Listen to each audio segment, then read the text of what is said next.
నజరేయుడా నా యేసయ్యా, ఎన్ని యుగాలకైనా ఆరాధ్య దైవం నీవేనని గళమెత్తి నీ కీర్తిని చాటెగా. నజరేయుడా నా యేసయ్యా, ఎన్ని యుగాలకైనా ఆరాధ్య దైవం నీవేనని గళమెత్తి నీ కీర్తిని చాటెగా.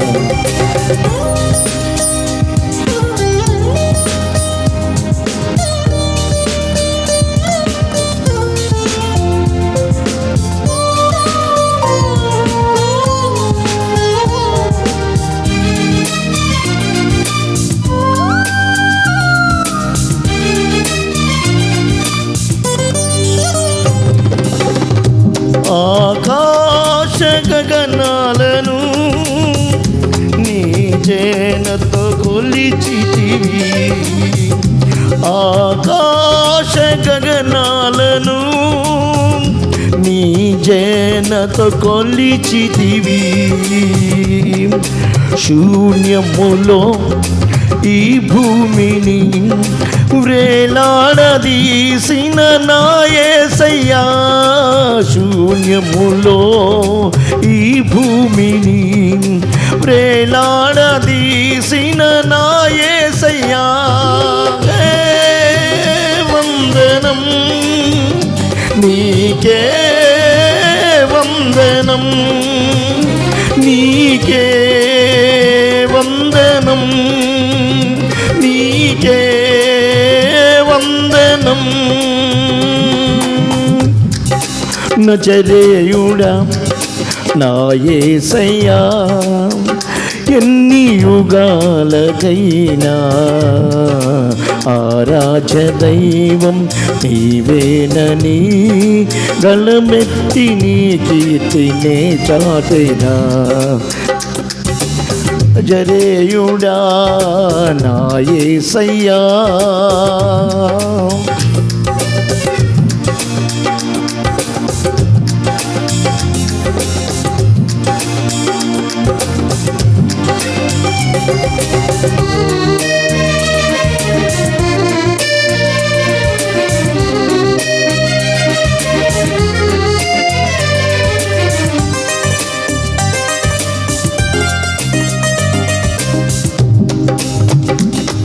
అగాధ సముద్రాలకు నీవే ఎల్లలు వేసితివి,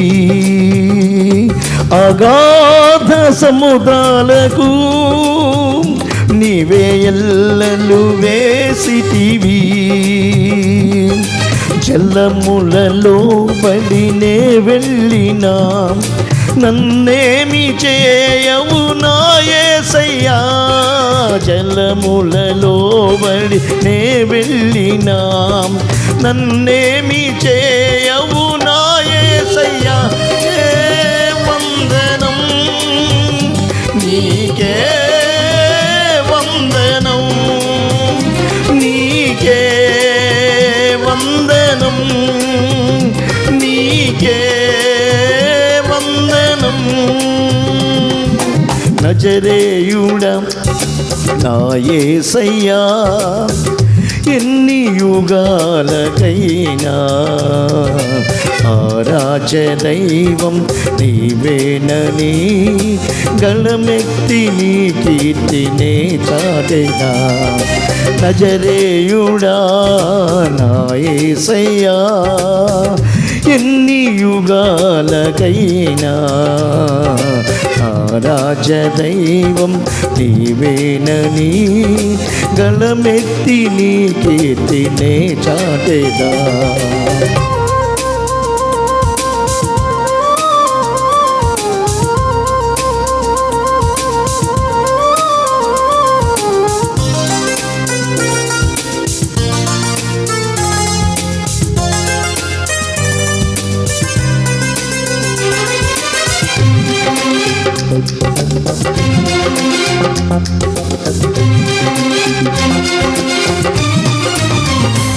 సియోను శిఖరాగ్రము నీ సింహాసనమాయనా. సియోను శిఖరాగ్రము నీ సింహాసనమాయనా. సియోనులో నిన్ను చూడాలని ఆశతో ఉన్నాను నా యేసయ్యా. సియోనులో నిన్ను చూడాలని ఆశతో ఉన్నాను నా యేసయ్యా. నీకే వందనం, నీకే వందనం, నీకే వందనం, నీకే వందనం, నీకే వందనం, నీకే వందనం, నీకే వందనం, నీకే వందనం. నజరేయుడా నా యేసయ్యా, ఎన్ని యుగాలకైనా ఆరాధ్య దైవం నీవేనని గళమెత్తి నీ కీర్తిని చాటెదా. సామెతల గ్రంథం 16వ అధ్యాయం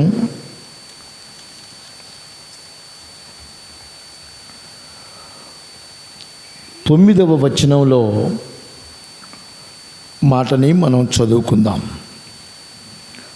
ఒకడు తాను చేయబోవునది హృదయములో యోచించుకొనును, యెహోవా వాని నడతను స్థిరపరచును.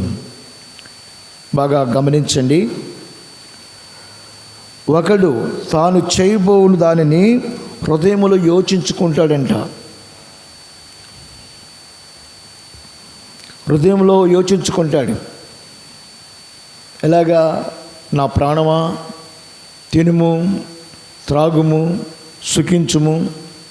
ఈరోజు అంతటికీ పొద్దున, మధ్యాహ్నం, సాయంత్రం ఏమేమి తినాలో ఎన్ని సిద్ధపరిచేసాను. రేపటికి కూడా ఒక ప్లాన్ ఉంది. రేపటికి కూడా చికెను, మటను ఏదో ఒకటి మొత్తానికి ఒక ప్లాన్ ఉంది.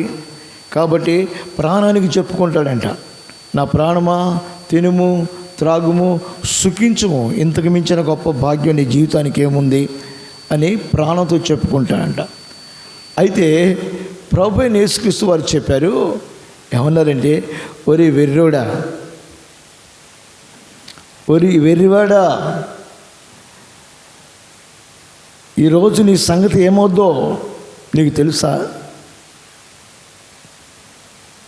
వెర్రి వెర్రి ఆలోచనలు చేస్తున్నావు,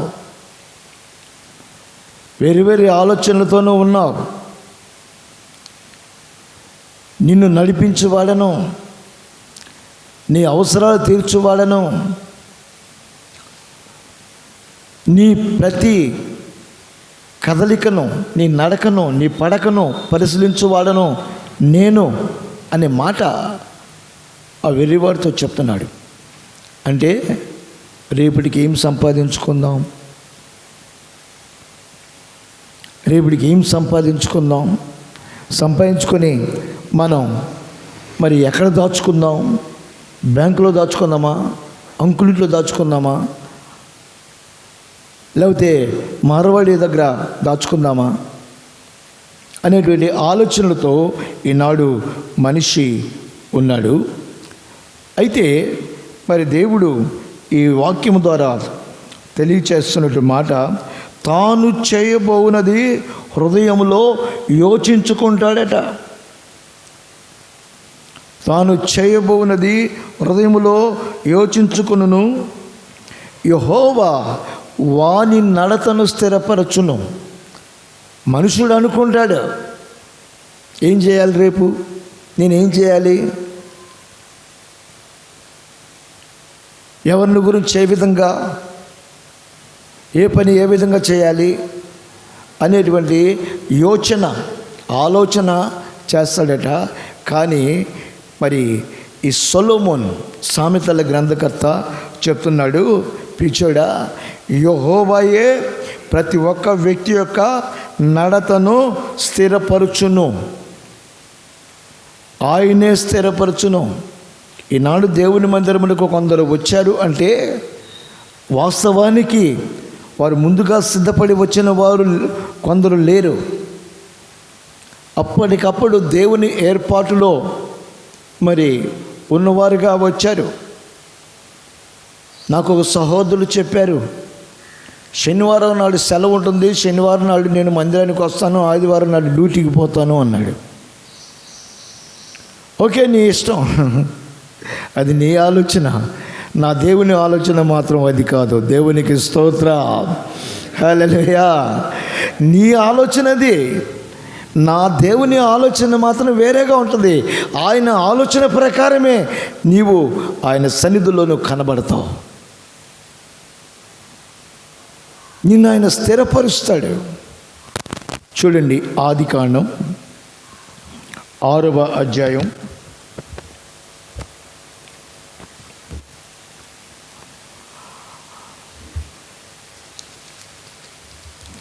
18వ వచనాన్ని మనం చూస్తే, అయితే నీతో నా నిబంధన స్థిరపరచుదును, నీవును నీతో కూడా నీ కుమారులను నీ భార్యయు నీ కోడండ్రును ఆ ఓడలో ప్రవేశింపవలెను. నోవహు ఒక ఓడను తయారు చేశారు. దేవుడు చెప్పినట్లుగా, దేవుడిచ్చిన కొలతల ప్రకారం ఆయన ఓడను తయారు చేశారు నోవహు. అయితే 120 సంవత్సరాలు నోవహు ఆనాటి ప్రజలకు రాబోయేటువంటి ఉగ్రతను గురించి, రాబోయేటి ప్రళయమును గురించి ఆయన తెలియచేస్తే ఎవ్వరూ మాట వినలా. నోవహుకి ఒకటే ఆలోచన, దేవా నీవు ఓడ తయారు చేయమన్నావు, ఓడ సిద్ధమైపోయింది, మరి ఈ ప్రజలు నేను ఎంత చెప్పినా వినటం లేదు, వారు ఓడలోకి రావట్లేదు అని దేవునితో మరి ఈ నోవహు చెప్పి ఉంటాడు. అయితే దేవుడు అంటున్నాడు, ఇక్కడ అంటున్నాడు, నీతో నా నిబంధన స్థిరపరుస్తాను. వారు వచ్చినా రాకపోయినా, ఓడలోకి వారు ప్రవేశించినా ప్రవేశించకపోయినా, నేను చెప్తున్నాను, నీతో నేను నిబంధనను స్థిరపరుస్తాను. నీవును నీతో కూడా నీ కుమారులను నీ భార్యయు నీ కోడండ్రును ఓడలో ప్రవేశింపవలెను. ఇది నా నిబంధనతో కూడిన మాట. నీతో స్థిరపరుస్తున్నాను. ఈ ఓడ అనేక మంది కొరకు అనుకుంటున్నావేమో, రైటే, అనేక మంది కొరకు ఓడ తయారు చేయబడింది, అనేక మంది కొరకు మందిరము కట్టబడింది. అయితే అనేక మంది కొరకు కట్టబడింది, కానీ అందరూ రావట్లేదు కాబట్టి, ఎవరు రారు కాబట్టి, ఇదిగో నేను నీతో ఒక నిబంధనను స్థిరపరుస్తున్నాను. నీవును నీ కుమారులను నీ భార్యయు నీ కోడండ్రును ఆ ఓడలో ప్రవేశించాలి. ఎవరెవరు ప్రవేశించాలి? ఇప్పుడు ఇది దేవుని ఆలోచన ప్రకారము ఏర్పరచబడిన ఓడనుకోండి. మరి నోవహుతో చెప్పాడు, ఎవరెవరు రమ్మన్నాడండి? నీవును నీ కుమారులను నీ భార్యయు నీ కోడళ్ళు,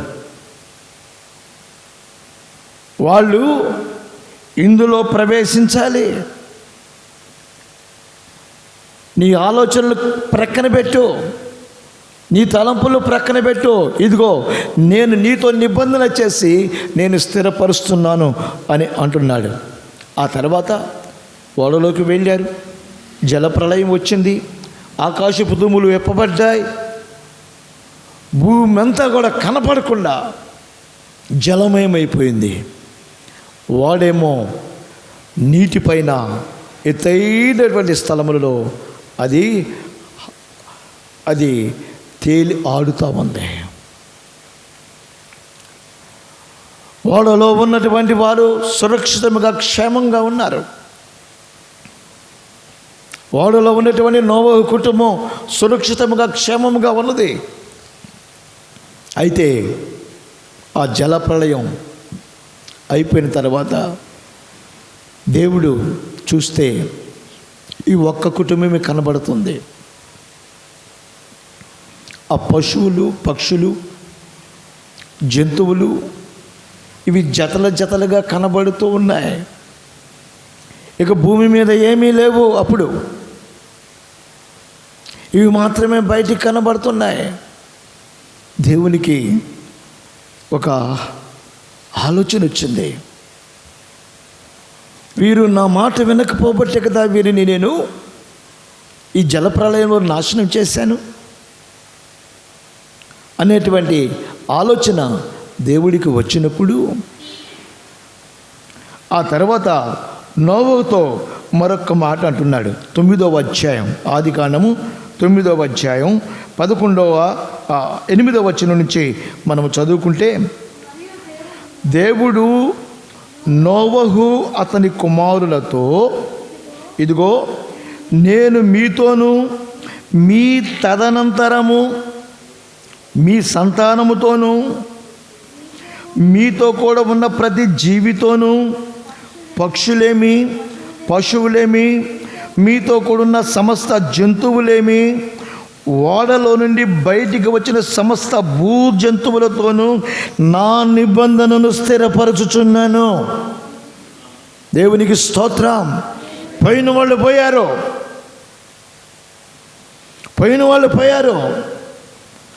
ఓడలోకి ఏమైతే వచ్చాయో, ఓడలోకి ఎవరైతే ఉన్నారో వారితోనే నేను ఒక నిబంధనను స్థిరపరుస్తున్నాను. నా ఆలోచనది, నేను నడిపించే నడిపింపు అది అన్నట్లుగా చెప్తూ ఆ 11వ వచనం అంటున్నాడు, నేను మీతో నా నిబంధన స్థిరపరచుదును. సమస్త శరీరులు ప్రవాహ జలముల వలన ఇకను లయపరచబడరు. భూమిని నాశనము చేయుటకు ఇకను జల ప్రవాహము కలుగదని పలికెను. ప్రేమైన వాళ్ళారా, నువ్వేదో యోచిస్తావు, కానీ దేవుని యోచన, దేవుని ఆలోచన అది నీ ఊహకు అందనటువంటిది. నీ ఊహకు అందనటువంటిది. అందుకని దేవుని ఆలోచనలు ఏమిటో నువ్వు తెలుసుకోవడం ఎంతైనా మంచిది అనేటువంటి విషయాన్ని ఈ దినమున దేవుడు మరి తెలియచేస్తున్నాడు. ఆయన ఎట్లాగా మనల్ని మనకు డైరెక్షన్ ఇస్తాడు.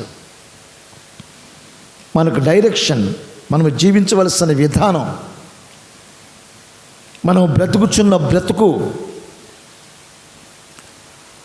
ఏ విధంగా ఆయన డైరెక్ట్ చేస్తాడు, ఏ విధంగా మనల్ని ఎస్టాబ్లిష్ చేస్తాడు, అభివృద్ధి కలుగు చేస్తాడు. మనం ఇందాక చదువుకున్నాం 17వ అధ్యాయం 2వ వచనంలో మనం చదువుకున్నాం.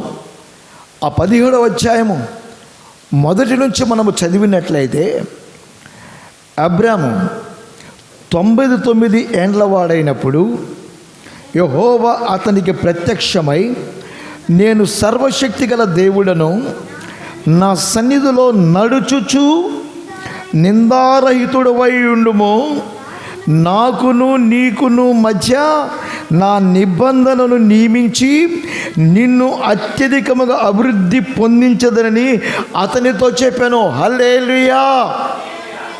నీవు అభివృద్ధి చెందాలంటే నీకు నాకు మధ్యలో ఒక నిబంధన ఉండాలి. నీవు ఆశీర్వదించబడాలంటే నీకు నాకు మధ్యలో ఒక నిబంధన లేకపోతే నీవు అభివృద్ధి చెందటం అది కేవలం నీ కళ. దేవునితో నీ ఒక నిబంధన చేసుకోవాలి. దేవుడు అన్నాడు, నేను నీతో నిబంధన చేస్తున్నాను, నీతో నిబంధన చేస్తున్నాను, ఈ నిబంధనలో నేను స్థిరపరుస్తాను అని దేవుడు అబ్రహాంతో చెప్తున్నాడు. నీవు ఆత్మీయంగా వర్ధిల్లాలి అన్నా, ఈ భూమి మీద నువ్వు జీవించినంత కాలము ఏ కొదువ లేకుండా, దరిద్రత అనేటువంటిది లేకుండా, ఆకలి చావులు అనేటువంటిది లేకుండా నువ్వు అభివృద్ధి చెందే వ్యక్తిగా ఉండాలంటే నేను నీతో చేసిన నిబంధనలు నువ్వు గుర్తించి నీవు ఎలాగ ఉండాలో అనే సంగతిని చెప్తున్నాడు. నేను సర్వశక్తి గల దేవుడను, నా సన్నిధిలో నడుచుచు నిందారహితుడవై ఉండము.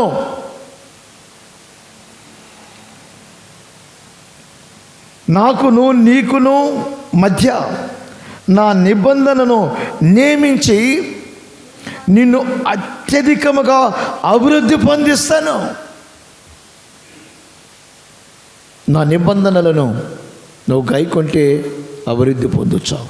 నీ అంతటిగా నీవేదో సంపాదించుకున్నాను అనేటువంటి ఆలోచన, ఆ మాట నువ్వు కలిగి ఉన్నట్లయితే అది కేవలం నీ ఆలోచనే. నీవు నీ ఆలోచన బట్టి ఏమాత్రం కూడా వర్ధిల్లే వ్యక్తిగా ఉండవు అనే సంగతిని సర్వోన్నతులకు దేవుడు తెలియచేస్తున్నాడు. ప్రభువైన యేసుక్రీస్తు వారు కూడా ఏం చెప్పాడంటే, లూకా సువార్త 12వ అధ్యాయంలో ఆయన ఒక చక్కటి మాటని అంటున్నాడు. ఒకడొచ్చి, అయ్యా మాకు మా సహోదరులకు మీరు న్యాయము తీర్చండి అని ఒకడు వస్తే యేసుప్రభు వారు చెప్పిన మాట ఏమిటంటే, ఎంత చక్కగా ఆయన చెప్పాడో తెలుసా, నేను మీ మీద తీర్పరనిగాను పంచిపెట్టువానిగాను నన్ను ఎవడు నియమించినని అతనితో చెప్పాను. వాళ్ళు వచ్చేసి మా సహోదరుల మధ్యలో మాకు న్యాయం తీర్చమని యేసుప్రభు వారిని అడుగుతున్నాడు.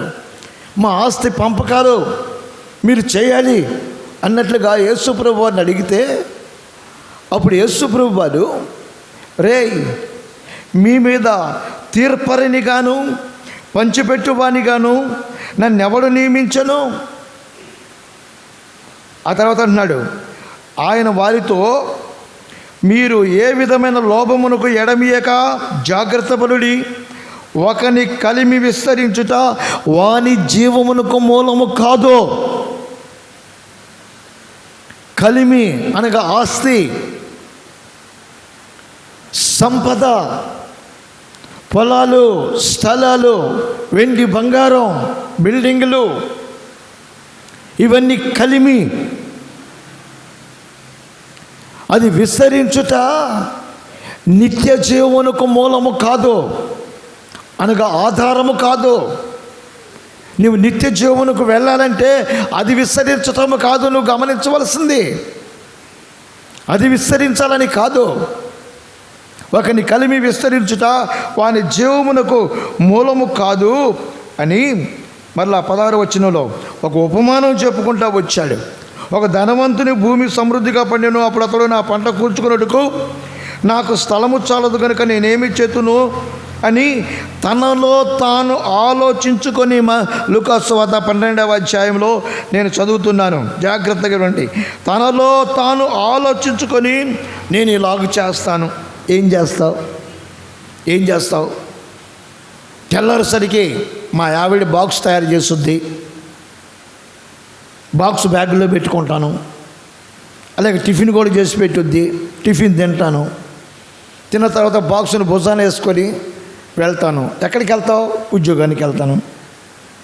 ఎక్కడికి వెళ్తావు? వ్యాపారానికి వెళ్తాను. ఎక్కడికి వెళ్తావు? ఇంకంతే. ఆయన ఏమైతే చేయాలనుకుంటున్నాడో, తన కుటుంబమునకు ఏమైతే ఆర్థికంగా వృద్ధి చేసుకోవాలనుకుంటున్నాడో అక్కడికి వెళ్తాడు. అయితే ఇక్కడ చెప్తున్నటువంటి మాట, ప్రభు చెప్తున్న మాట, ఒక ధనవంతుని భూమి సమృద్ధిగా పండిందంట. అప్పుడు అతను తనలో తాను ఆలోచించుకుంటున్నాడు.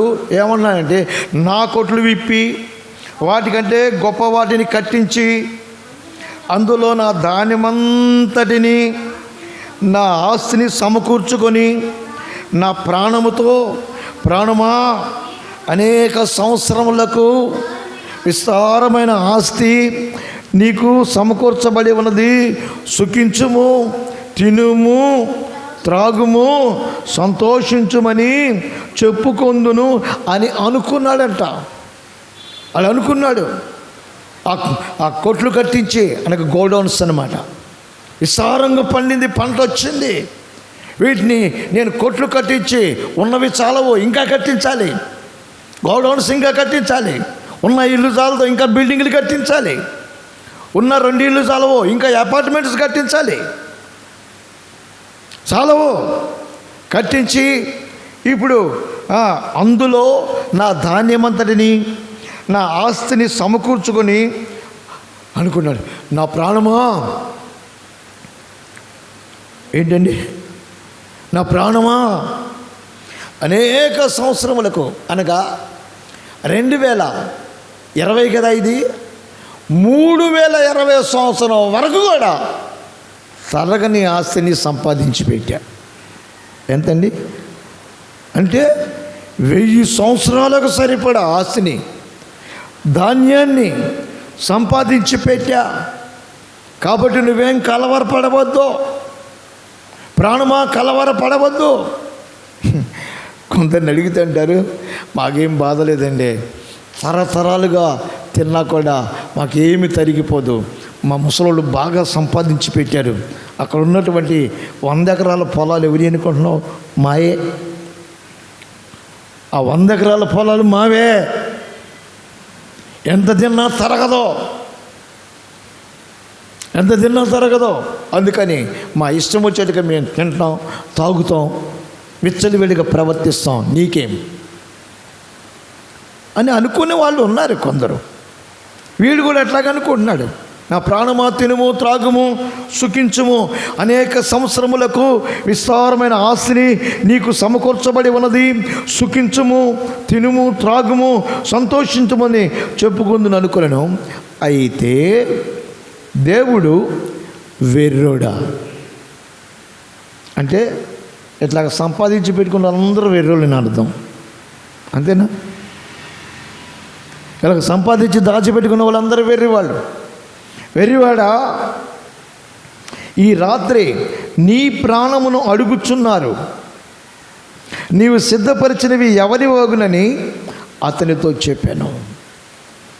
అతని ఆలోచనలు అవి, దేవుని ఆలోచనలు అట్లున్నాయి. ఒరే వెర్రివాడా, ఈ రాత్రి నీ ప్రాణాన్ని అడుగుచున్నారు. ఎవరయ్యా? ఎవరో? ఎవరేంటి? నీ ప్రాణం నాకు అవసరమా? నీవు నాకు అవసరం లేదు. నేను రాజమండ్రిలో ఉన్నప్పుడు, ఇది ఇంచుమించు 28 సంవత్సరాల క్రితం జరిగిన మాట. ప్రతి శుక్రవారం నాడు లేక గురువారం అనుకుంటా ఒక ఇంటి దగ్గర ప్రార్థన కూటం ఏర్పాటు చేస్తా. అయితే ఆ ఇంట్లో ఒక ముసలిది ఉంటుంది. ఎన్ని వాలిపోయి ఉంటాయి ఈ బొగ్గలు, ఇవన్నీ ఇవన్నీ రాలిపోయి ఉంటాయి. చేతులు కూడా అన్నీ వాడిపోయి ఉంటాయి, ముడతలుగా ఉంటాయి. అయితే నేను ఆ ముసలిదాన్ని చూడగానే వెళ్ళి నవ్వుతూ మాట్లాడతా, ముసలిదానా ఇంకా బతికే ఉన్నావా అంటాను.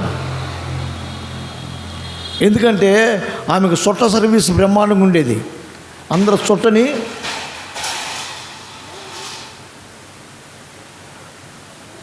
బయటికి పెట్టి కాలుస్తారు కదా, నిప్పు బయట ఉంటుంది, సిగరెట్ అయినా చుట్టని కదా. అయితే ఈ ముసలిది నిప్పు బయట పెట్టదో, ఆ నిప్పుని తెచ్చి నోట్లో పెట్టుద్ది. అట్లా నోట్లో పెట్టుద్దండి. అది కొలిమి, ఆ నోరు కొలిమి. పొగ పీల్చిందంటే నోట్లో నుంచి, ముక్కుల్లో నుంచి కూడా వచ్చేస్తుంటుంది పొగ. సిమెంట్ ఫ్యాక్టరీ గొట్టాల్లోంచి వచ్చేటికి వస్తుంది. అలాగుంటుంది ఆ ముసలిదాని పరిస్థితి. నేను నవ్వుతూ, ముసలిదానా ఇంకా నువ్వు పోలేదా అంటాను. అది చుట్ట నోటనే ఉంటుంది. ఎందుకంటే వాళ్ళ అబ్బాయి రోజుకి ఒక 1/2 కేజీ పొగాకు తెచ్చేవాళ్ళు ఆమెకి. చుట్టలు చుట్టుకొని కంటిన్యూగా అన్నం లేకపోయినా పర్లేదు కానీ ఇది మాత్రం తాగుతూ ఉంటుంది. నేను అన్నాను, నువ్వు ఇంకా పోలేదా, ఇంకా బతికున్నావు అంటే, ఆ దేవుడు నన్ను తీసుకోవట్లేదయ్యా అని పక్క నవ్వుద్ది. దేవుడికి నువ్వెందుకే? దేవుడికి నువ్వు అవసరమా? చుట్టలు తాగేదానా? యేసుప్రభు అంటే తెలియదానా? దేవుని వాక్యం ఎరగందానా? దేవుని భయం లేనిదానా? దేవుని కొరకు జీవితాన్ని అప్పగించుకున్నదానా? మూర్ఖురాలా? ఇట్లాగే మాట్లాడేవాడిని. అంటే అంత స్వతంత్రంగా ఉండేవాడిని. దేవుడికి నువ్వు అవసరమా? దేవుడి మాట వినను వాడికి దేవుడు అవసరమా? దేవుడు అవసరం కోరుకుంటాడా? దేవుడు ఎవరిని కోరుకుంటున్నాడు? అబ్రాహాముతో చెప్పాడు, నీవు నిందారహితుడు వై నా ఎదుట నువ్వు ఉండాలి అని అబ్రాహాముతో చెప్పాడు. మరి ముసలిదాన్ని దేవుడు కోరుకుంటాడా? ఈ త్రాగుబోతులను దేవుడు కోరుకుంటాడా? తిరిగిపోతున్న దేవుడు ఇష్టపడతాడా? ఆలోచించండి. ధనాపేక్ష కలిగిన వాళ్ళని దేవుడు ఇష్టపడతాడా? నా ప్రాణమా తినుము త్రాగుము సుఖించుమని నిద్రపోతులను దేవుడు కోరుకుంటాడా? గమనించండి. అందుకని ఇక్కడ అన్నాడు, ఏమన్నాడు? నీ ప్రాణమును అడుగుచూ ఉన్నారు. నోట్ చేసుకోండి ఆ మాట అవసరమైతే. నీ ప్రాణం ఎవరు అడుగుచున్నారు? నాకైతే అవసరం లేదు. ఎవరు అడుగుతున్నారు? ఎవరా?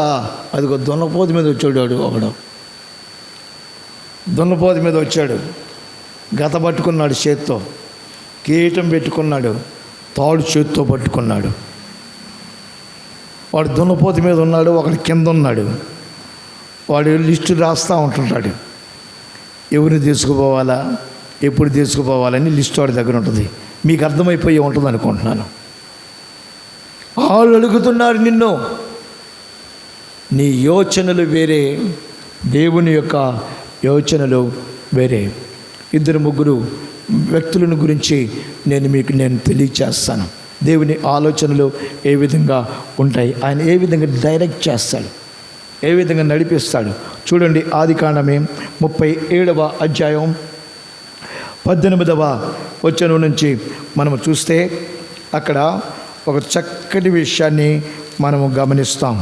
చూడండి, ఆదికాండం 37వ అధ్యాయం 18వ వచనం నుంచి మనం చూస్తే, అతడు దగ్గరకు రాకమునుపు వారు దూరము నుండి అతని చూచి అతని చంపుటకు దురాలోచన చేసిరి. ఎవరండి? యాకోబు యొక్క కుమారులు. యోసేపు మరి తండ్రి పంపించిన ఆహారం తీసుకొని అన్నల వద్దకు వస్తున్నాడు.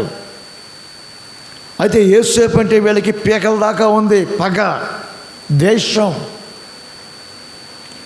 యోసేపును చూడగానే ఒళ్ళు మండిపోద్ది ఈ అన్నదమ్ములకి.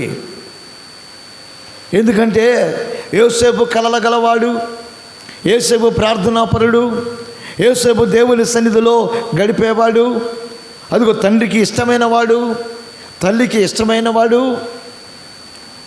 వీడిని బట్టి తండ్రి మనల్ని లెక్క చేయట్లేదు, మనల్ని పట్టించుకోవట్లేదు అని వీళ్ళు అనుకుంటున్నారు. మరి వీళ్ళు తండ్రి యొక్క ఆలోచనల ప్రకారము తండ్రి చెప్పినట్టుగా నడిచేటువంటి వారు అయితే తండ్రి మరి ప్రేమించేవాడు ఆ రూబేన్ గారిని, షిమ్యోన్ని, వీళ్ళందరినీ ప్రేమించేవాడు. అయితే వాళ్ళని ప్రేమించట్లేదు, యోసేపుని ప్రేమిస్తున్నాడు. అయితే ఆ యోసేపుతోనే ఆహారం పంపించాడు అన్నలకి. ఆ యోసేపు వస్తూ ఉండగా దగ్గరకు రాకమునుపు వారు దూరము నుండి అతని చూచి అతని చంపుటకు దురాలోచన చేసెను. అతన్ని చంపుటకు దురాలోచన చేశారంట. ప్రియమైన వారులారా గమనించండి. అయితే వారు ఆలోచన చేశారు, కొట్టారు, గాయపరిచారు, బావిలో పడేశారు. వీరి ఆలోచనలు ఇవి, యోసేపుని చంపాలని. కానీ దేవుని ఆలోచనలు వేరేగా ఉన్నాయి. ఆ సమయంలోనే మిద్యానీయులు ఆ ప్రాంతంలో నుండి అటువైపు వెళుతూ ఉన్నాడు.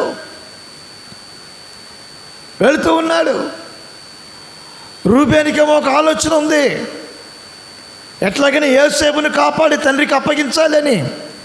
కానీ రూబేని యొక్క ఆలోచనను ప్రక్కన పెట్టేశారు. ఆ తర్వాత బావిలో ఉన్నటువంటి ఆ యోసేపుని మిద్యానీయులకి 20 వెండి నాణ్యాలకి అమ్మేశారు.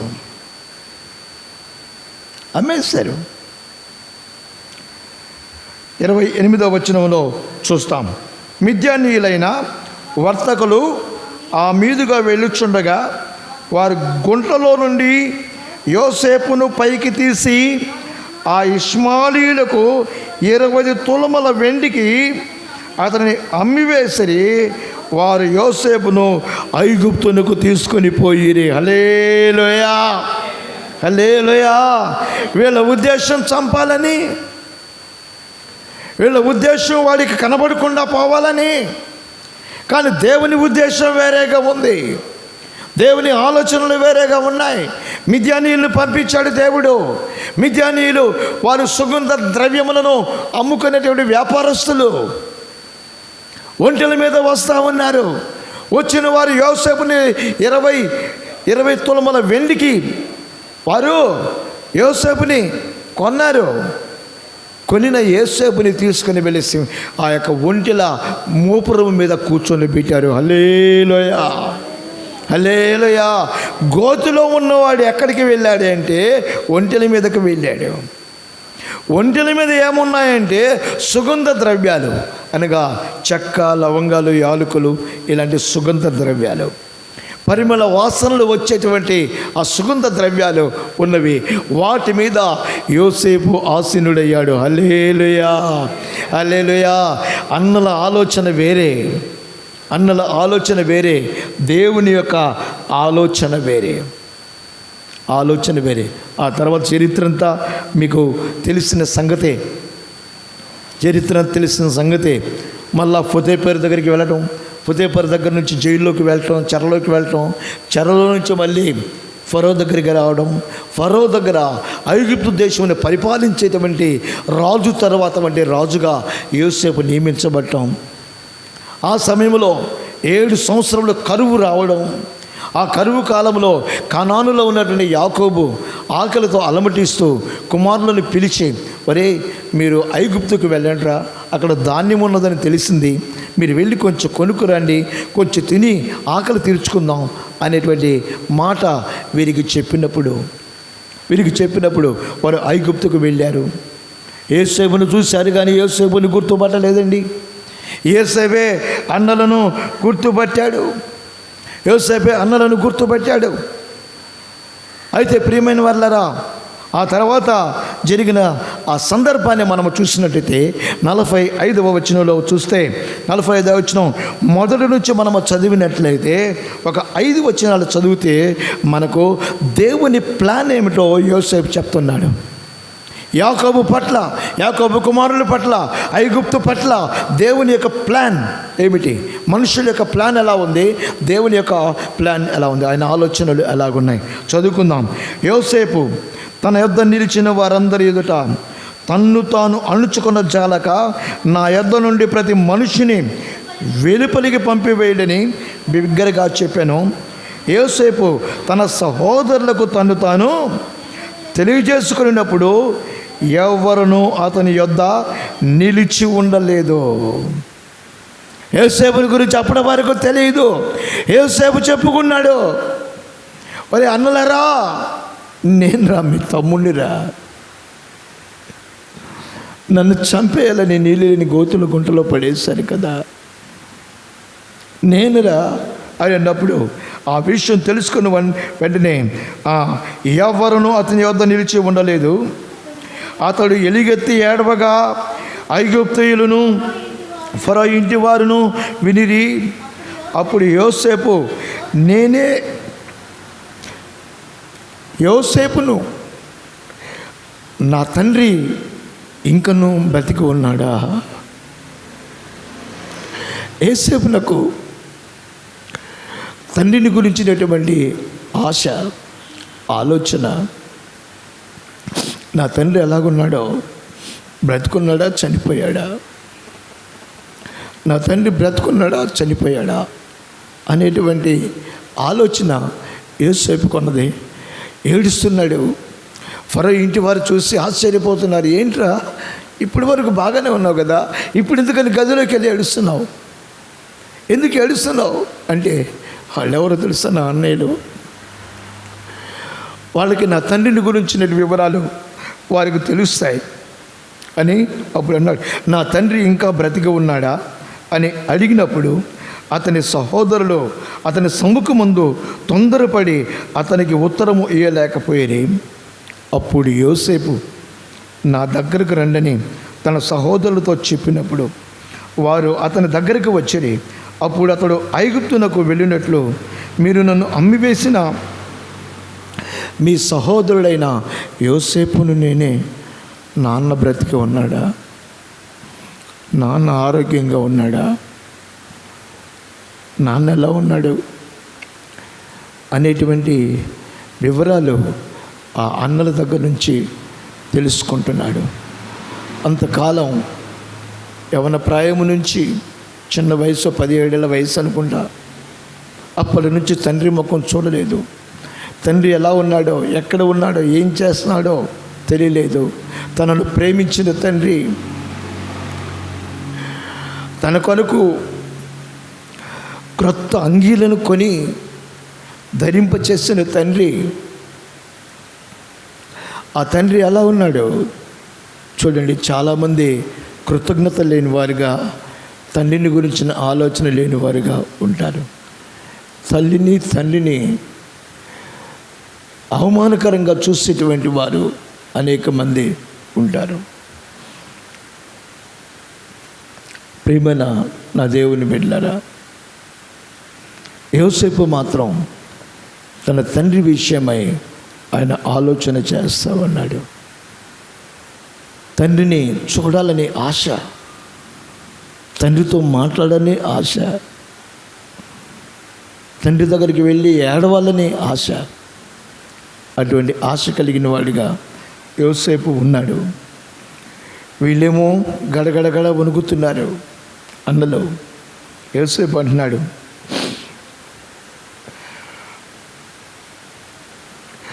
ఐగుప్తునకు వెళ్ళినట్లు మీరు అమ్మివేసిన మీ సహోదరుడైన యోసేపును నేనే.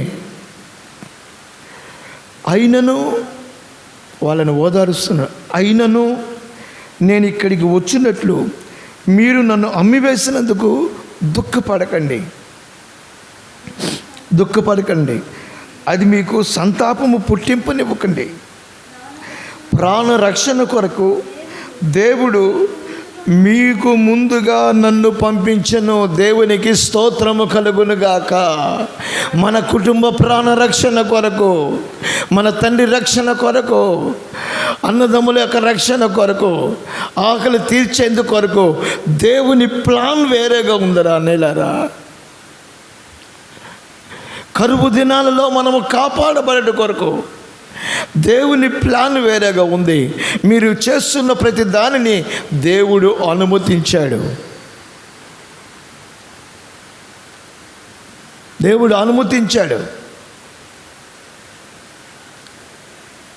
అనుమతించాడు కాబట్టే మీరు నన్ను నమ్మేయగలిగారు.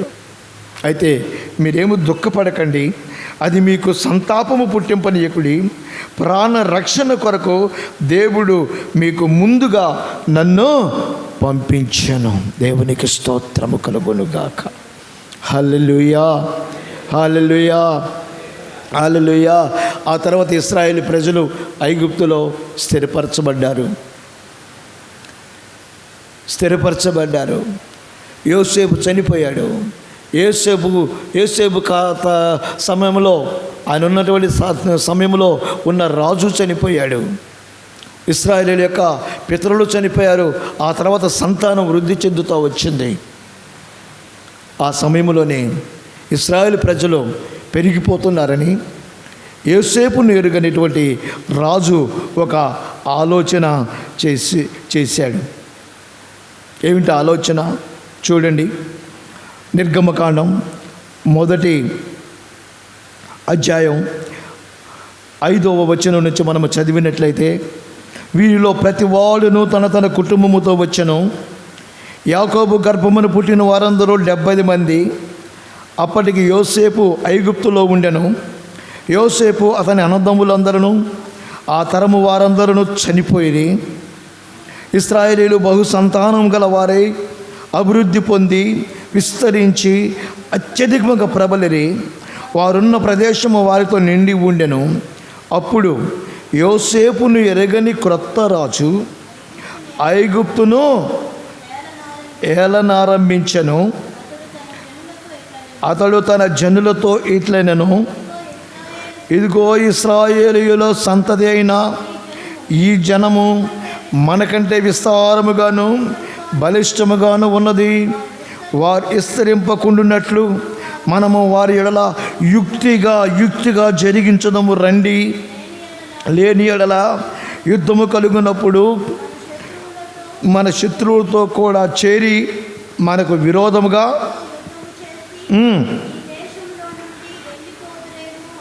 అది ఆ రాజుకు వచ్చిన ఆలోచన. ఇశ్రాయేలు సంతతి పెరిగిపోతుంది, సంతానం విస్తరిస్తుంది.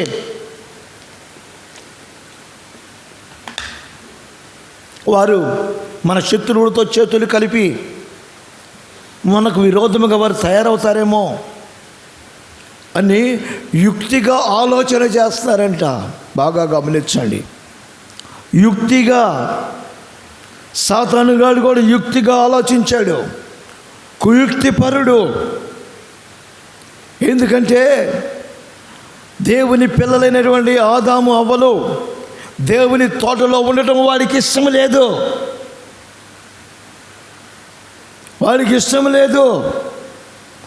అందుకని యుక్తిగా ఆలోచించాడు.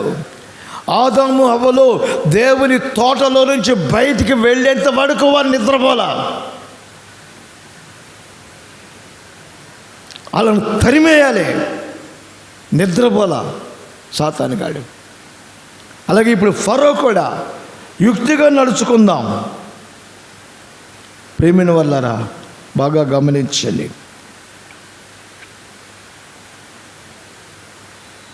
ఇంకా మనం కొంచెం ముందుకు వెళ్ళినట్లయితే వాళ్ళు ఎంత యుక్తిగా చేసినా, వారు ఎంత యుక్తిగా ప్రవర్తించినా దేవుని యొక్క ప్రణాళిక, దేవుని ఆలోచన, దేవుని ఉద్దేశం, ఆయన నడిపింపు వేరేగా ఉంటుందన్న సంగతిని ఈనాడు మనం గుర్తించాలి. ఆ దినాలలోనే మోషే యొక్క పుట్టుక, ఆయన జననం, లేవీయుడైనటువంటి మోషే జననం.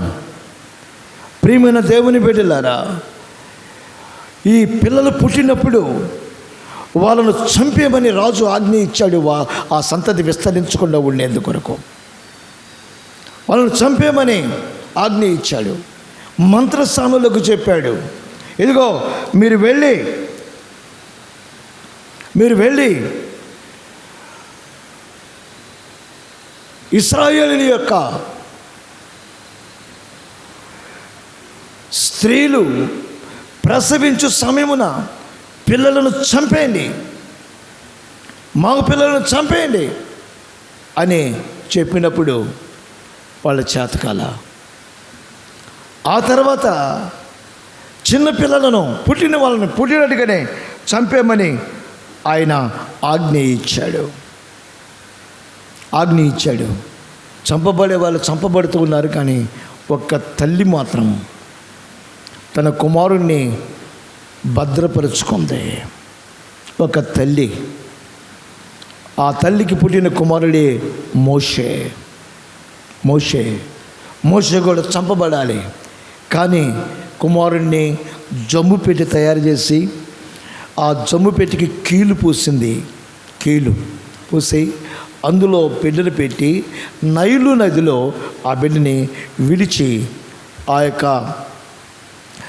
నదిలో ఆ జమ్ము మధ్యలో ఆ బిడ్డను ఉంచినటువంటి సమయంలో ఆ యొక్క మోషే యొక్క అక్క మిరియాము ఆ యొక్క బిడ్డని జాగ్రత్తగా చూసుకుంటూ ఉంది, కొట్టుకొని పోకుండా జాగ్రత్తగా కాపాడుకుంటూ ఉంది. ఆ సమయంలో వచ్చిందండి ఫరో యొక్క కుమార్తె. నిర్గమకాండము 2వ అధ్యాయం 5వ వచనంలో మనము చూసినట్లయితే, ఫరో కుమార్తె స్నానము చేయుటకు ఏటికి వచ్చెను, ఆమె పనికత్తెలు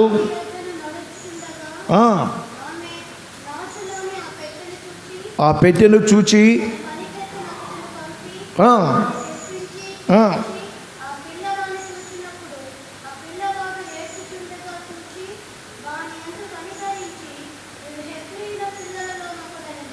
దేవునికి స్తోత్రము కలుగును గాక.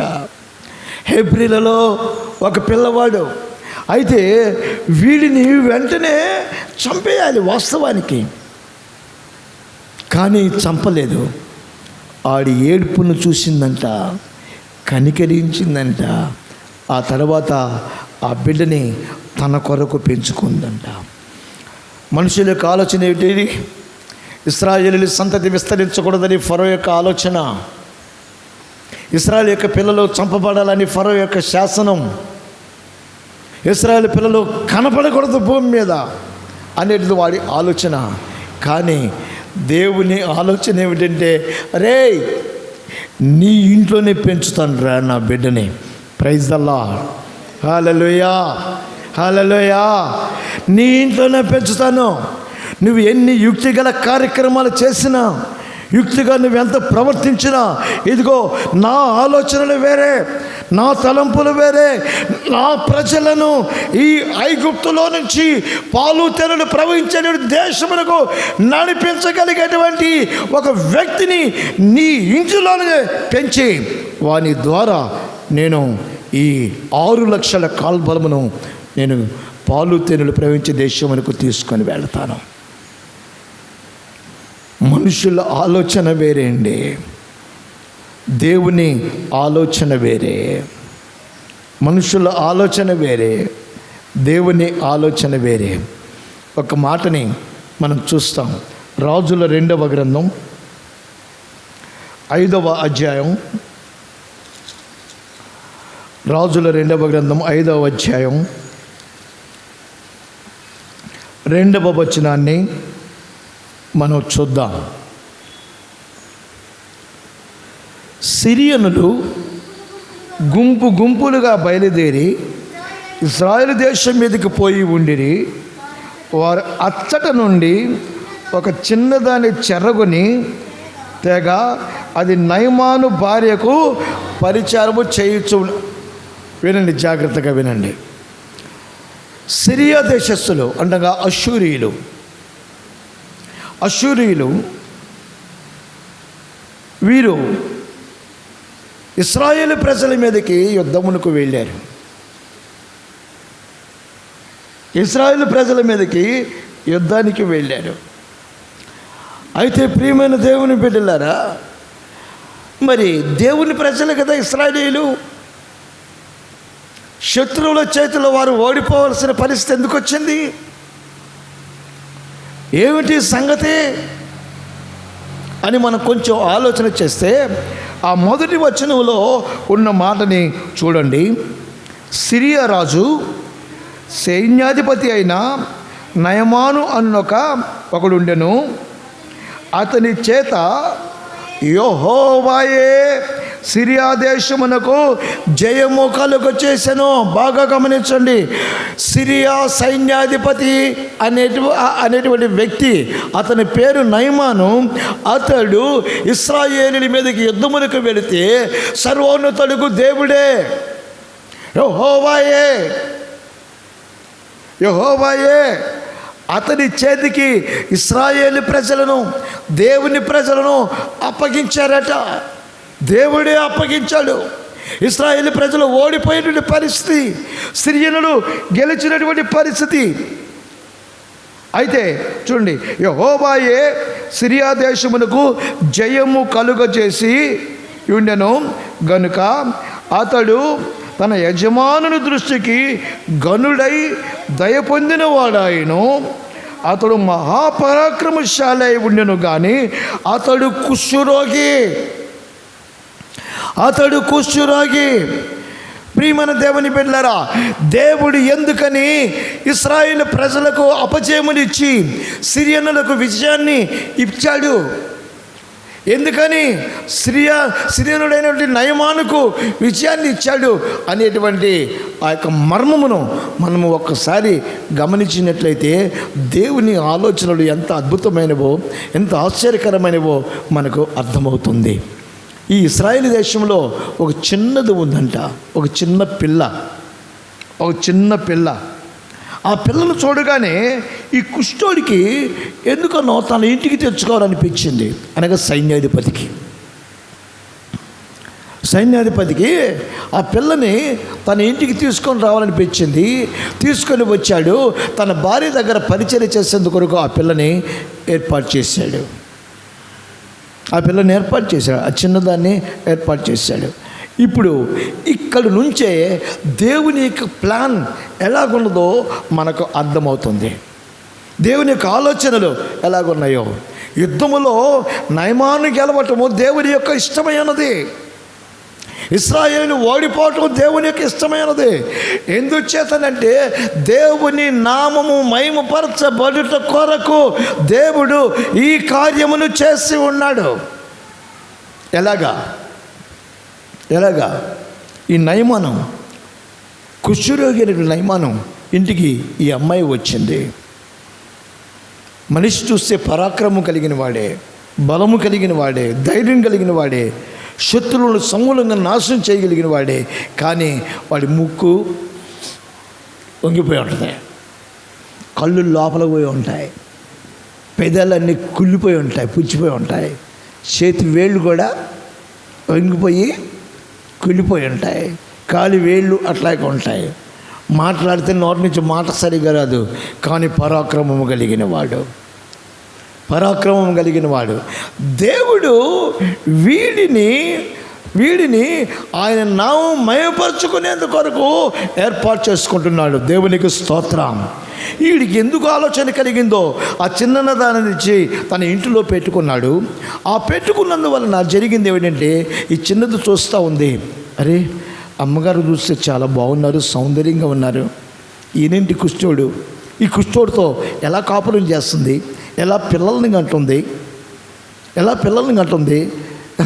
నాకు చాలా ఆశ్చర్యంగా ఉంది అని ఈ అమ్మాయి కొంచెం స్వతంత్రంగా ప్రవర్తించింది. ఆ ఇంటిలో స్వతంత్రంగా ప్రవర్తించి అమ్మగారితో వెళ్ళి చెప్తుంది. ఏమనంటే, అమ్మగారు షోమ్రోనులో ఉన్న ప్రవక్తల దగ్గరికి నా ఏలినవాడు నేను ఎంతో కోరుచున్నాను. అతడు నా ఏలిన వాడికి కలిగిన కుష్ఠు రోగము బాగు చేయనని తన యజమానురాలితో అనెను. ఇతనికి కుష్ఠు రోగము ఉన్నది. ఈ అమ్మాయి గుర్తించింది. భార్య కుష్ఠుడితో కాపురం చేస్తుంది. ఈ పిల్ల గుర్తించి ఏం చెప్తుందంటే, అదిగో ఒక సువార్త ప్రకటిస్తూ ఉంది. గాస్పుల్, ఒక సువార్త చెప్తుంది. చిన్న పిల్ల, ఇజ్రాయెల్ దేశం నుంచి వచ్చిన పిల్ల దేవుని యొక్క మహిమను ప్రకటిస్తూ ఉంది. ప్రియమైన వాళ్ళరా, ఈనాడు నీ పిల్లలు జీవము కలిగిన దేవుని గురించి ప్రకటించగలిగే వారిగా సిద్ధపడుతున్నారా? నీ పిల్లలు ఏం చూస్తున్నారు? నిద్ర లేవకముందే సెల్ ఫోన్ పట్టుకుంటున్నారు, నిద్ర లేవకముందే టీవీల మీద కూర్చుంటున్నారు, నిద్ర లేవకముందే స్నేహితుల దగ్గరికి వెళ్ళి విచ్చలవిడిగా తిరగాలని ప్రయత్నాలు చేస్తూ ఉంటున్నారు. అవునో కాదో ఒక్కసారి ఆలోచన చేసుకోనండి. అయితే ఈ అమ్మాయి మాత్రం షోమ్రోనులోను మా దైవజనుడు ఉన్నాడు. హల్లెలూయా, హల్లెలూయా. షోమ్రోనులో దైవజనుడు ఉన్నాడు.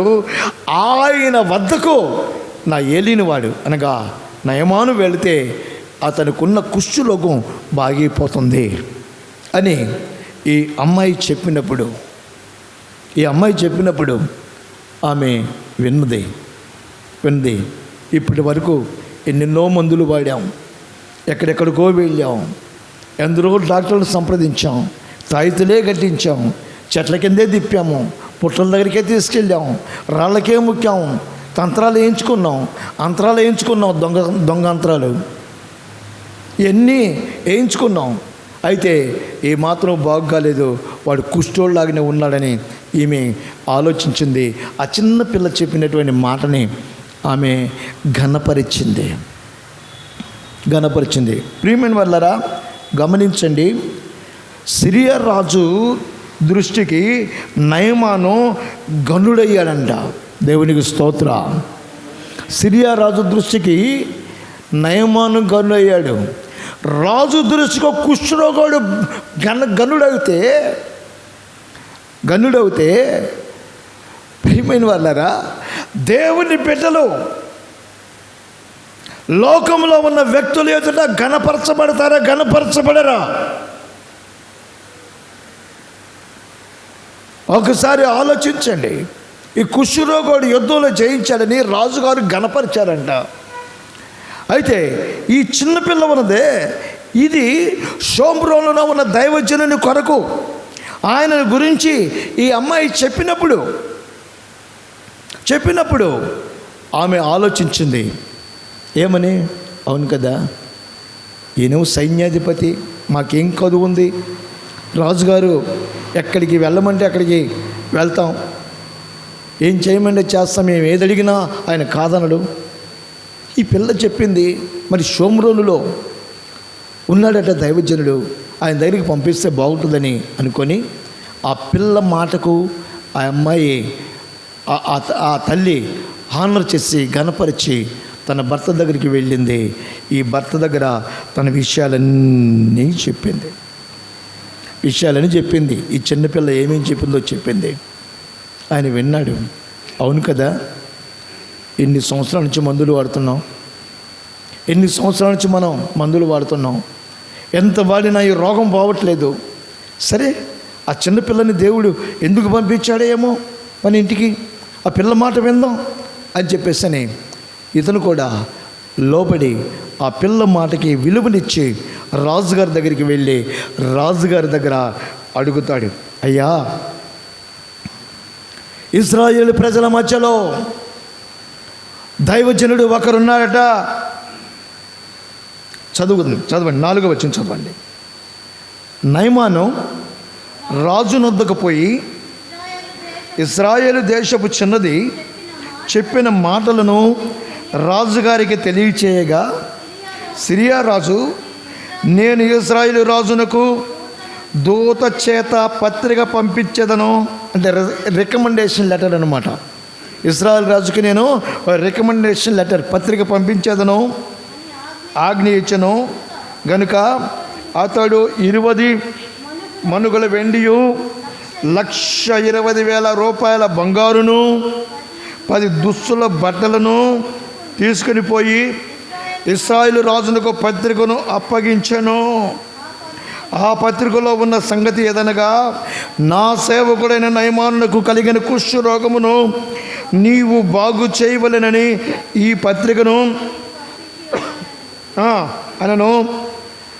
ఇశ్రాయేల్ రాజు ఈ పత్రికను చదివి వస్త్రములు చింపుకొని చంపుటకును బ్రతికించుటకును నేను దేవుడినా, ఒకనికి కలిగిన కుష్ఠరోగమును నేను మాన్పుమని నా యొద్దకు ఇతడు పంపుటేలా, నాతో కలహమునకు కారణం అతడు ఎట్లా వెతుకుచున్నాడో మీరు ఆలోచించండి.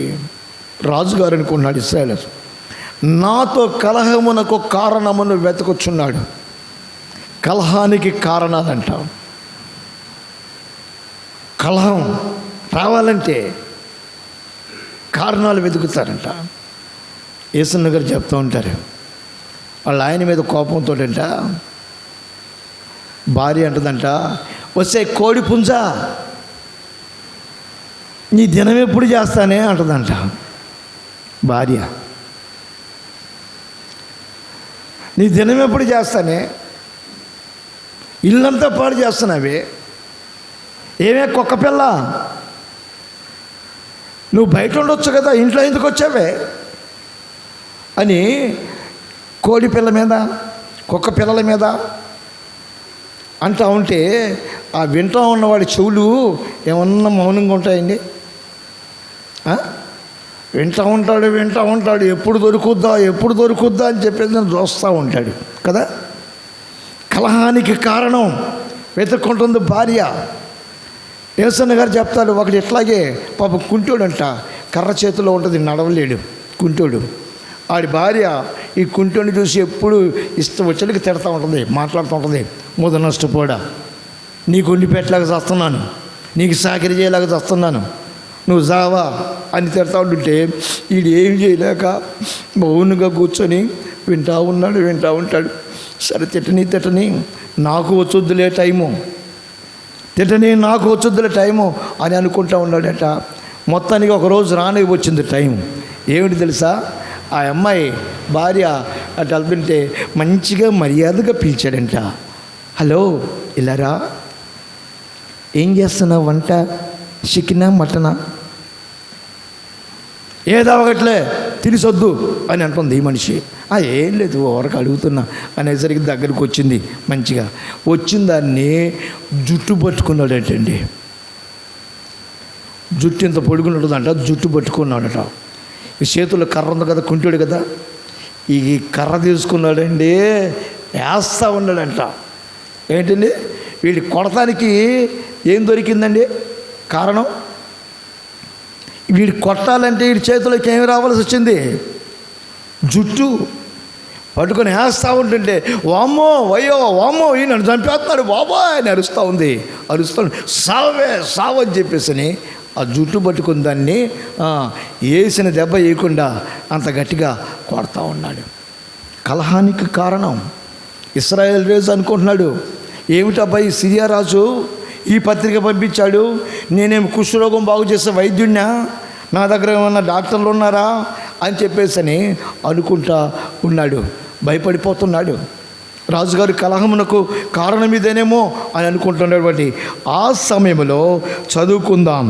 8వ వచనం, ఇశ్రాయేలు రాజు తన వస్త్రమును చింపుకొనిన సంగతి దైవజనుడైన ఎలీషాకు వినబడినప్పుడు అతడు, నీ వస్త్రములు నీవెందుకు చింపుకుంటివి? ఇశ్రాయేలులో ప్రవక్త ఎక్కడ ఉన్నాడని అతనికి తెలియబడినట్లు అతన్ని నా యొద్దకు రానిమ్ము అని రాజునకు వర్తమానము చేసెను. నయమాను గుర్రములతోనూ రథములతోనూ వచ్చి ఎలీషా ఇంటి ద్వారము ముందర నిలిచి ఉండగా, ఎలీషా, నీవు యొర్దాను నదికి పోయి 7 మారులు స్నానము చేయుము, నీ ఒళ్ళు మరలా బాగై నువ్వు శుద్ధుడు వగదు అని అతనితో చెప్పుటకు ఒక దూతను పంపెను. అమ్మో, దైవజనుడు చెప్పాడు రాజుకి, రాజా నువ్వేం కలవరపడవద్దు, ఉన్నాడు ఇశ్రాయేలుల మధ్యలో ఒకడు ఉన్నాడు అని పంపించు అని గానాడు వచ్చాడు. రాగానే లోపలికి రమ్మని కూడా చెప్పలేదండి, మంచినీళ్ళు తాగమని కూడా చెప్పలేదండి, ఇది కాఫీ దాకా సైన్యాధిపతి అని కూడా అనలా బయట ఉన్నవాడిని బయట ఉన్నట్టే పంపించేశాడు ఈ దైవజనుడు. వెళ్ళు యొర్దాను నదిలోకి వెళ్ళి 7 మార్లు మునుగు అని అంటున్నాడు. ఇశ్రాయేలీలలో దేవుడు ఉన్నాడని తెలియచేసేందుకు కొరకు ఇశ్రాయేలు ప్రజల మీద సిరియా రాజు అయినటువంటి ఆ యొక్క సిరియా రాజునకు దేవుడు విజయాన్ని కలుగు చేశాడు. నయమాను ఘనపరచబడ్డాడు. నయమాను కుష్ఠరోగి. ఈ నయమాను యొక్క కుష్ఠరోగము బాగవటం వలన జీవము కలిగిన దేవుని నామము మహిమపరచబడుతుంది. దేవుని నామం మహిమపరచబడును గాక. హల్లెలూయా, హల్లెలూయా. అవునా కాదా? ఈనాడు అనేక మందిని చూడండి, యేసు ప్రభు అంటే క్రిస్తానుల దేవుడు, 2 దేవుడు అని చెప్పేసని తిక్కల మాటలు మాట్లాడుచు వాళ్ళేదో గొప్ప ఆలోచనలు కలిగిన వారై ఉండగా వారి మధ్యలో నుంచి దేవుడు ఆయన ఏర్పరచుకొనుచున్నాడు. దేవునికి స్తోత్రం. హల్లెలూయా. అన్యుల మధ్యలో నుంచి దేవుడు ఏర్పరచుకొనుచున్నాడు. అన్యుల ఆలోచనలు వేరే, అన్యుల ఉద్దేశాలు వేరే, అన్యుల తలంపులు వేరే, కానీ దేవుని ఉద్దేశాలు ఏమిటంటే వారి మధ్యలో నా నామము మహిమపరచబడాలి, వారి మధ్యలో నా నామము ఘనపరచబడాలి. ఇది సర్వోన్నతుడుగు దేవుని యొక్క ఉద్దేశం. ప్రియ దేవుని బిడ్డలారా, గమనించండి. మనము చదువుకున్నటువంటి వాక్య భాగంలో దేవుని ఉద్దేశాలు వేరే, నీ యోచనలు వేరే. నీ యోచనలతో నువ్వు కుటుంబాన్ని కట్టుకోవాలని ప్రయత్నం చేయకు. నీ యోచనలతో, నీ ఆలోచన ప్రకారం నువ్వు ఎదగాలని నువ్వు ప్రయత్నములు చేయకో. దేవుని ఆలోచనలకు నువ్వు సమయం ఇవ్వు. దేవుడు నీ పట్ల ఏమి చేయాలనుకుంటున్నాడో అది నువ్వు గుర్తించు. నీకును, నీ కుటుంబమునకు, నీ పిల్లలకు ఆయన ఏం చేయబోతున్నాడో నువ్వు గుర్తించు. నువ్వు గుర్తించు. అందుకని ఆయన చెప్తున్నాడు, ఒకడు తాను చేయబోవున్నది హృదయములో యోచించుకొనును, కానీ యెహోవా వాని నడతను స్థిరపరచును. చప్పట్లు కూడా దేవుని మహిమపరచుకుందాం. యెహోవా వాని నడతను స్థిరపరుస్తాడు. కాబట్టి ఈ రోజున ప్రియమైన నా దేవుని బిడ్డలారా, నీ ఆలోచనల ప్రకారం, నీ తలంపుల ప్రకారం, నీ ఉద్దేశాల ప్రకారం నీవు జీవిస్తూ ఉన్నావేమో, నీ ఉద్దేశాల ప్రకారం నువ్వు ఎదుగుతున్నావేమో. నా దేవుడు అంటున్నాడు, నీ ఉద్దేశాలు కాదు బిడ్డ, నా ఆలోచనలు నిన్ను స్థిరపరుస్తాయి, నా ఆలోచనలు నిన్ను కాపాడుతాయి. నోవహు కుటుంబాన్ని నేను ఓడలోకి చేర్చాను. ఎందుకో తెలుసా? నోవహు కుటుంబమును ఆశీర్వదించాలని, నోవహు కుటుంబాన్ని అభివృద్ధిపరచాలని. అబ్రహామును నది అద్దరు నుంచి నేను తీసుకుని వచ్చాను. ఎందుకో తెలుసా? అబ్రహామును అభివృద్ధి చేయాలని, అబ్రహామును ఆశీర్వదించాలని. సిరియా దేశము నుంచి నయమానును తీసుకొని వచ్చాను. ఎందుకో తెలుసా? నా నామము అన్యజనుల మధ్యలో ఘనపరచబడాలని. యోసేపును కనాను నుంచి ఐగుప్తునకు తీసుకుని వచ్చాను. ఎందుకో తెలుసా? కరువులో యాకోబు సంతానము నశించిపోకూడదని. అలాగే అక్కడి నుంచే అబ్రహామునకు దేవుడు చెప్పి ఉన్నాడు, ఇదిగో తమది కాని దేశములో నీ సంతానము దాసులై ఉంటారు, ఆ దేశములో నుంచే నేను మరలా మిమ్మల్ని తోడుకొని వచ్చి కనానులో మీ సంతానమును నేను స్థిరపరుస్తాను అని చెప్పి ఉన్నాడు. కాబట్టి దేవుని ఉద్దేశాలు వేరే, మన ఆలోచనలు వేరే. అనవసరంగా మన ఆలోచనల ప్రకారం ఆత్మీయ జీవితాన్ని పాడు చేసుకునే వారంగా ఉండకుండా దేవునికి అప్పగించుకొని ఆయన చిత్తమును, ఆయన ఆలోచనలు గుర్తించిన వారమై ఆయన సన్నిధిలో ఫలించి వర్ధిల్లుటకు మనల్ని మనం అప్పగించుకుందాం. దేవునికి స్తోత్రం. యోసేపు అంటున్నాడు, ఇదిగో అన్నలరా, ఇది మన మేలు కొరకే దేవుని యొక్క ప్లాన్. ఇది సర్వోన్నతులకు దేవుని యొక్క ఉద్దేశం, ఆయన ప్లాను అంటున్నాడు. యోసేపు మోషే అరణ్యంలోనికి వెళ్ళాడు, ఫరో చేతిలో పెరిగాడు, ఫరో కుమార్తె చేతిలో పెరిగాడు. పెరిగినవాడు అరణ్యమునకు వెళ్ళాడు, మిద్యానులకు వెళ్ళి ఉన్నాడు. ఆ అరణ్యములో దేవుని యొక్క స్వరాన్ని విన్నాడు, దేవుని చేత ఏర్పరచబడ్డాడు, దేవుని ఆలోచన నడిపించబడ్డాడు. ఆయన ఆలోచన ప్రకారం ఐగుప్తులకు వచ్చి అక్కడి నుంచి దేవుని ప్రజలను తోడుకొని వెళ్ళాడు. ఇదండి దేవుని ప్లాను. కాబట్టి మీకు రిలీజియన్ దండం పెట్టి చెప్తున్నాను, వద్దు, మన ఆలోచనలు వద్దు, దేవుని ఆలోచనలకు మనం ప్రాధాన్యతనిద్దాం. ఆయన సమృద్ధినిచ్చే దేవుడు, సర్వసంపదలకని ఆయన నీ చేయిని ఆయన విడవడు. నీ చేతిని ఆయన విడవడు. అందరూ కొద్ది క్షణాలు నీ దేవునితో నీకున్నటువంటి అనుబంధం ఏమిటో, ఆయన నిన్ను ఎట్లా స్థిరపరచుకున్నాడో, నువ్వెట్లా స్థిరపరచబడ్డావో ఆ విషయాన్ని దేవునితో చెప్పుకున్నట్టుకు దేవుడు నీకు ఇచ్చినటువంటి అవకాశం. అందరు కళ్ళు మూసుకోనండి. ఒకడు తాను చేయబోవున్నది హృదయములో యోచించుకొనును, కానీ యెహోవా వారి నడతను స్థిరపరచును. Praise the lord. Hallelujah, hallelujah. స్తోత్రము నాయన.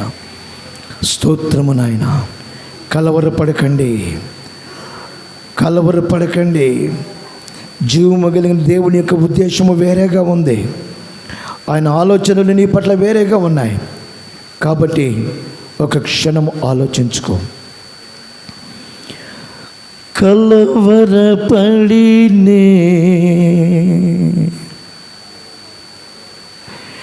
కొండల వైపు నా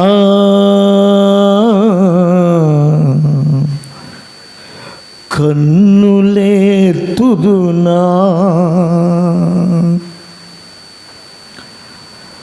కొండల వైపు నా కన్నులెత్తి కొదువతో నేను కుమిలెదనా, కొదువతో నేను కుమిలెదనా. కలవరపడినే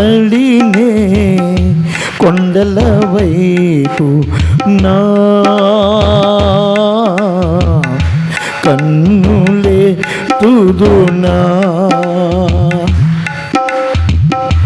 కొండల వైపు నా కన్నులెత్తి కొదువతో నేను కుమిలెదనా, కొదువతో నేను కుమిలెదనా. నీవు నాకుండగా నీవే నాండగా, నీవు నాకుండగా నీవే నాండగా, నీవే నా ఆత్మదాహము తీర్చిన వెంబడించిన పండవు, నీవే నా ఆత్మదాహము తీర్చిన వెంబడించిన పండవు.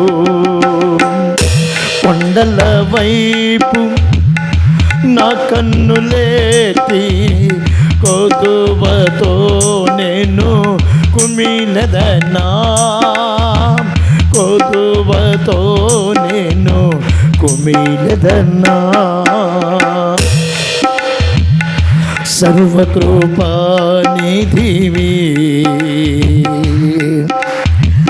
సంపదల గనివి, సర్వకృపానిధివి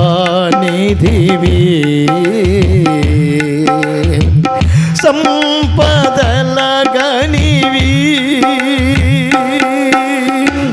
సకలము చేయగల నీవైపేనా కన్నులెత్తి చూచెదా, సకలము చేయగల నీవైపేనా కన్నులెత్తి చూచెదా. నిత్య నిత్యము కదలని సీయోను కొండపై నిత్యము కదలని సీయోను కొండపై యేసయ్యా నీదు ముఖము చూచుచూ పరవశించి పాడేదా యేసయ్యా నీదు ముఖము చూచుచూ పరవశించి పాడేదా పరవశించి పాడేదా పరవశించి పాడేదా పరవశించి పాడేదా పరవశించి పాడేదా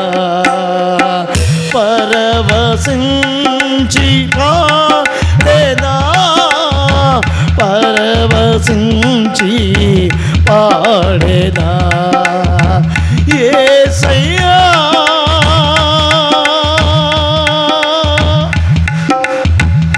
యేసయ్యా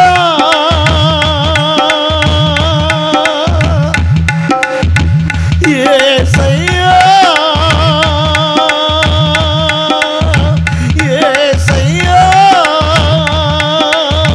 నీదు ముఖము చూచుచూ పరవశించి పాడేదా యేసయ్యా నీదు ముఖము చూచుచూ పరవశించి పాడేదా కలవరపడి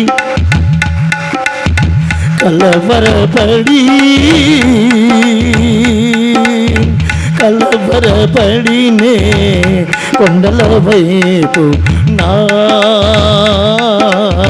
కన్ను లేతుదునా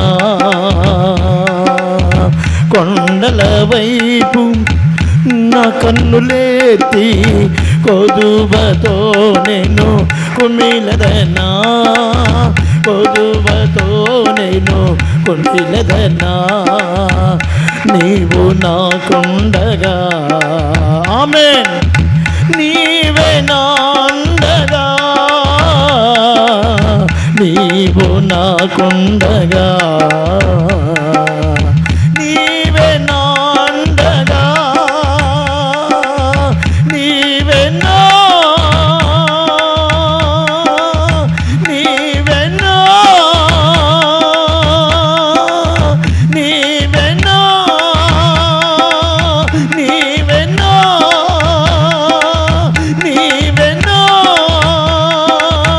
ఆత్మదాహము తీర్చిన వెంబడించిన పండవు నీవే నా ఆత్మదాహము తీర్చిన వెంబడించిన పండవు వెంబడించిన పండవు వెంబడించిన పండవు వెంబడించిన పండవు వెంబడించిన పండవు యేసయ్యా హల్లెలూయా యేసయ్యా యేసయ్యా యేసయ్యా నీదు ముఖము చూచుచూ పరవశించి పాడేదా యేసయ్యా నీదు ముఖము చూచుచూ పరవశించి పాడేదా కొండల వైపు నా కన్నులేతి కొదువతో నేను కుమిలదనా కొదువతో నేను కుమిలదనా నీవు నాకుండగా నీవే నాండగా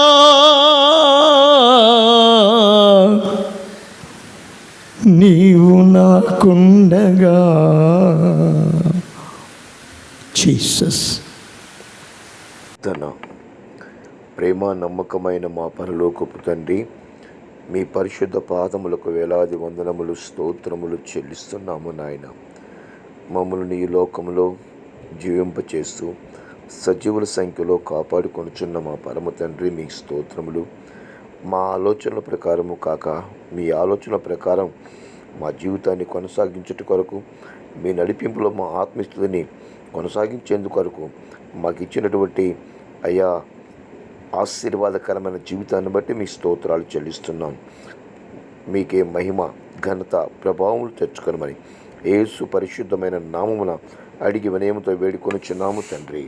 ఆమెన్.